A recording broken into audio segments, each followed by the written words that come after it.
Hello good morning दोस्तों, welcome to back my YouTube channel C programming series. जैसे कि हमने सबसे पहले इसमें क्या देखा था, इससे पहले हमने काफ़ी वीडियो बना रखा है इसमें। अब इससे पहले भी आप जो हमारा होने वाला है स्विच पे होगा। ठीक, स्विच क्या होता है, स्विच के बारे में आपने अच्छे से पढ़ा होगा सी प्रोग्रामिंग में।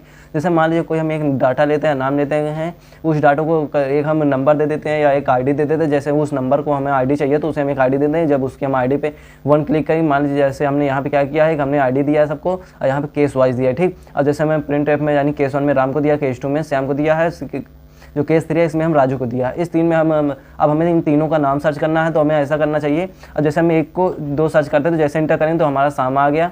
इस तरीके से इसमें हम इन सबका जो डाटा है डाटा भी कर सकते हैं। जैसे हम इनका नाम सेव किया है, इनका डाटा भी कर सकते हैं। जैसे हमने 1 किया तो राम गया। ठीक, इस तरीके से हमारा स्विच केस चलता है। The statement of the valuation expression the compare the value against the specific each, यानी जो हमारा स्विच केस होता है मतलब स्पेसिफिक टास्क का काम करता है। फिर उसके साथ साथ मतलब हम यूज कर सकते हैं। इसके पहले हम ई फील्ड्स का यूज किया था, वो भी यही काम कर सकता है। अगर हम स्विच केस को ना यूज करना चाहते तो हम ई फील्ड से भी कर सकते हैं, बट स्विच केस तो पढ़ना जरूरी होता है क्योंकि इसका भी कहीं कहीं जरूरी हो जाता है इसका यूज करना।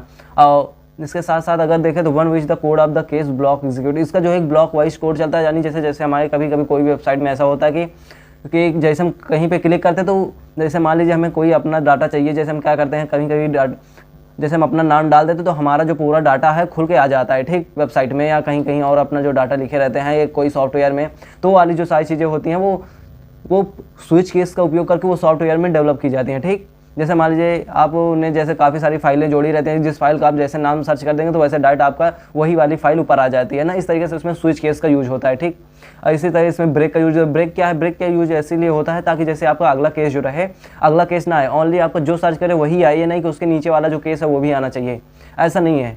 अभी हम आपको कोड में समझा देंगे। ठीक, फिर इसके साथ साथ एक match of the provide the, कैसे इसको आप पढ़ सकते हैं, लिख भी सकते हैं इजी तरीके से। जैसे हमने इसको काफ़ी सिंपल तरीके से लिखा है क्योंकि थ्योरी भी जरूरी है। देखो कोई इंसान अगर या एग्जाम देंगे तो हमें थ्योरी में भी देना है, बट हाँ हमारा कॉन्सेप्ट तैयार रहना चाहिए प्रैक्टिकल के लिए। ठीक, अब जैसे हम क्या करते हैं, चलते हैं अपने प्रैक्टिकल पे, फिर हम आपको कोड वाइज समझाते हैं। ठीक, अब जैसे सबसे पहले हम क्या करेंगे, यहाँ पे लिखेंगे हैज़ इंक्लूड। अब जैसे यहाँ पे हमने हैज़ इंक्लूड लगा, है जो होता है प्रीपोजिशन डायरेक्टरी होता है, यहाँ पे स्टूडियो जो होता है स्टैंडर्ड इनपुट आउटपुट होता है यार। ठीक, यहाँ पे हमने आर लिख दिया। Okay, studio standard input output, H जो होता है हेडर फाइल होते हैं, एंटमीन जो होता है हमारी मेन फाइल होती है। यहाँ से कंपाइलर जो हमारा कोड को रन करता है, यानी यहाँ से कंपाइल करना स्टार्ट होता है, यहाँ से मान लीजिए हमारा कन्वर्ट होता है। ठीक, इस तरीके से। अब जैसे हम यहाँ पे सबसे पहले क्या करेंगे, एक मतलब कि स्विच केस चलाते हैं जिससे हमें ये लगे कि स्विच लगाते हैं। यहाँ में नेम का करना है, हमें कुछ सारे नेम को हमें सेव करवाना है। ठीक, अब यहाँ हम क्लिक करेंगे, फिर यहाँ से आएंगे केस 1, यानी केस 1 में हम ऐसा करेंगे, हम एक केस दे देते हैं केस 1, यानी कि अगर हम केस 1 दे तो हमारा जो डाटा है वो आ जाए। ठीक, अब यहाँ पे हम करेंगे प्रिंट, या मान लीजिए सबसे पहले हम केस ही करते हैं। ठीक, केस 2, ओके, यहाँ पे केस 3, हालांकि केस ठीक है, केस 4 तक कर देते हैं बस, केस हमारा 5 तक चल रहा है। ठीक, ओके, अब इसमें क्या करें, हम एक ऐसा डाटा लें जो हमें सर्च करवाना है, या जैसे हम एक क्लिक करें तो ऐसा नहीं है कि हमारा जो डाटा है यही आना चाहिए। ठीक, अब यहाँ पे हम कुछ भी नाम दे देते हैं, इसमें दे देते हैं राम। ओके, फिर यहाँ पे सेमी कॉलन लगाएं ताकि इसके लास्ट में जो है हमारा यानी ख़त्म हो गया। ठीक, यहाँ डाटा। फिर हम आते हैं केस 2 में क्या देते हैं, राम की जगह पे यहाँ पे दे देते हैं राजू। ओके, अब केस 3 में हम ऐसा क्लिक है, जब हम केस 3 का क्लिक करेंगे तो हमारा जो इसमें डाटा है इसमें आ जाना चाहिए, किसका डाटा इसमें आ जाना चाहिए, पप्पू का। ओके ओके, एंड जब हम केस 4 करें तो इसमें आ जाना चाहिए हमारा जो डाटा है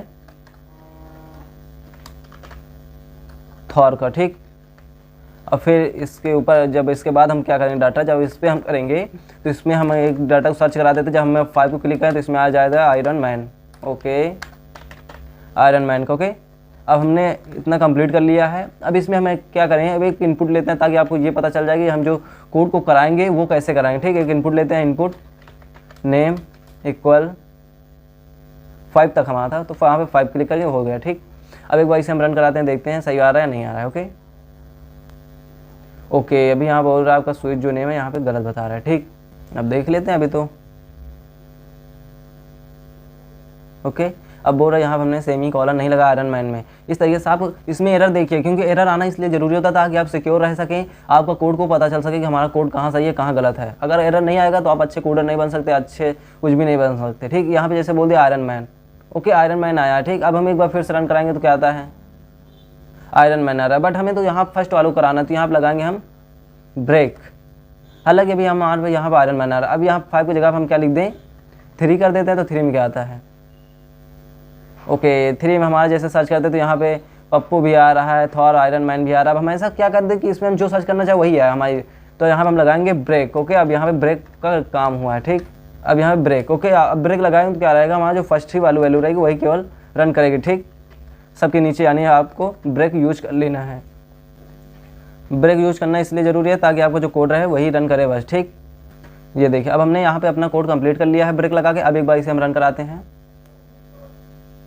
ओके, अब 3 में हमारा दे दिया पप्पू, फिर इस जगह पे 2 करते हैं तो 2 में क्या देता है यार। अब आप बोल रहे होंगे क्योंकि अभी हमारा नाम ऐसा, हम क्या कर दें, यहाँ पे हमारा ऐसा बोले, यहाँ पे हम सर्च करें बस हमारा डाटा आ जाना है, तो उस जगह पर हम लेंगे एक इनपुट, ठीक। यहाँ लगाते हैं print F enter the number, जिससे हमें यहाँ पे इसलिए पता चले कि हमें रन कराना क्या है, ठीक। यहाँ पे स्कैन एफ, अब हम इनपुट ले रहे हैं, ठीक। यहाँ पे लगाएंगे %d, ओके। यहाँ पे हम लगाएंगे @, फिर यहाँ कर देते हैं नंबर, यानी जो हमें करवाना है, ठीक। अब हमें जो n को तो ले लिया, n को हमें अभी इंटीजर में भी लेना है, ठीक। अब हमारा कोड यहाँ पे सही हो गया, ठीक। अब यहाँ पे हमने जैसे यहाँ पे बदल रहा था तो अब यहाँ से हम n भी लगा सकते हैं। अब जहाँ पे जैसे हम n लगा देंगे तो हमारा जो कोड है अब सही चलेगा, ठीक। अब जहाँ पे जैसे हम लिखते हैं 2, ओके, राजू का आ गया डाटा, एंड 5 करते हैं तो आयरन मैन का आ गया, ओके। इस तरीके से हमारे यहाँ पे हो गया, ठीक। अब यहाँ पे हमने एक इनपुट लिया है, ओके, वेरिएबल लिया, फिर उसके बाद यहाँ को यानी जो हमारे यहाँ पे इंटर द नंबर सर्च कर रहा है यही है। फिर उसके बाद यहाँ पे हमने स्कैन एफ को यूज़ किया। स्कैन जो होता है यही स्कैन एफ जो होता है इनपुट लेने के लिए होता है। यहाँ % जो फॉर्मेट स्पेसिफाइड एट हमने यहाँ पे यूज़ किया, फिर उसके बाद एन लगाया। एन हमने इसलिए यूज़ किया कि यानी कि जो हमारा नंबर है, ठीक, वेरिएबल जो लिया था उसको लिख लिया। फिर हमें जो बार बार यहाँ पे ले रहे थे उसी को हम यहाँ पे कर दिए हैं, ठीक। इस तरीके से इसमें हमारा कोड चल रहा है, ठीक। अब जहाँ पे अगर हम डायरेक्ट एन की जगह पे अगर n जो हमारे यहाँ पे n है, n की जगह पर अगर n भी लिख देते तो हमारा कोई फ़र्क नहीं पड़ेगा। देखते हैं, ओके, ये देखिए डायरेक्ट हमारा कोड रन कर रहा है। अगर वीडियो आपको अच्छा लगा तो वीडियो को हमारा लाइक करिए, चैनल सब्सक्राइब करिए, शेयर करना मत भूलिए। देखते रहिए, सीखते रहिए। जय हिंद, वंदे मातरम।